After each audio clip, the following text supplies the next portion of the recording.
All right, welcome to The Explainer. Today we're diving into what is, for all intents and purposes, a modern-day David versus Goliath story. Using the source material, we're going to explore how one nation is reportedly taking on the world's most advanced military and diplomatic alliances, both in the skies over the Middle East and in the critical shipping lanes of the Persian Gulf. So, you might be asking, how is this even possible? Well, the sources detail this incredible journey by following a single missile through what is arguably the most intense air defense network ever assembled. Seriously, the challenge it faces is something you'd expect to see in a science fiction movie. The source material actually calls this the Gauntlet, and for good reason. It's a multi-layered defense shield that's almost unimaginable in its scale. And we're not just talking about one country's military here. No, this is a massive, coordinated effort that involves some of the world's biggest powers. Okay, so picture this. A missile launches from Iran. Immediately, it's being targeted by U.S. warships right there on the Persian Gulf. If it survives that, it then has to fly over U.S. bases in Iraq, which are trying to shoot it down.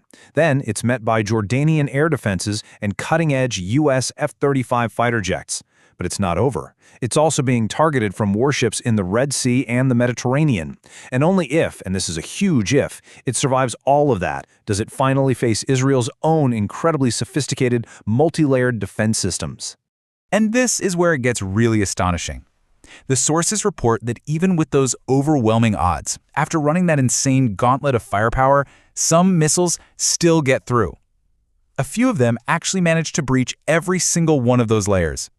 So this brings us to a really crucial point. This isn't just about causing physical damage. According to the source, for Iran, the very act of getting a missile through that shield is defined as a great success. It's about demonstrating a capability. It's about proving that this supposedly impenetrable defense, well, isn't.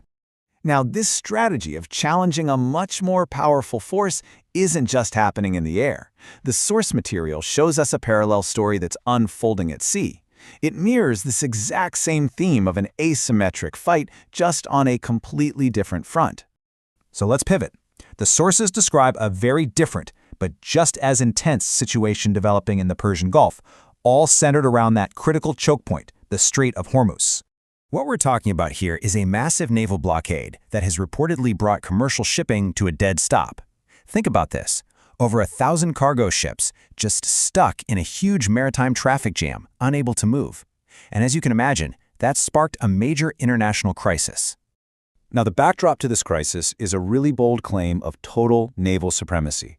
According to the source, the U.S. president had recently declared that the American military had, and I quote, completely destroyed 100% of the Iranian navy. Well, Iran issued a very direct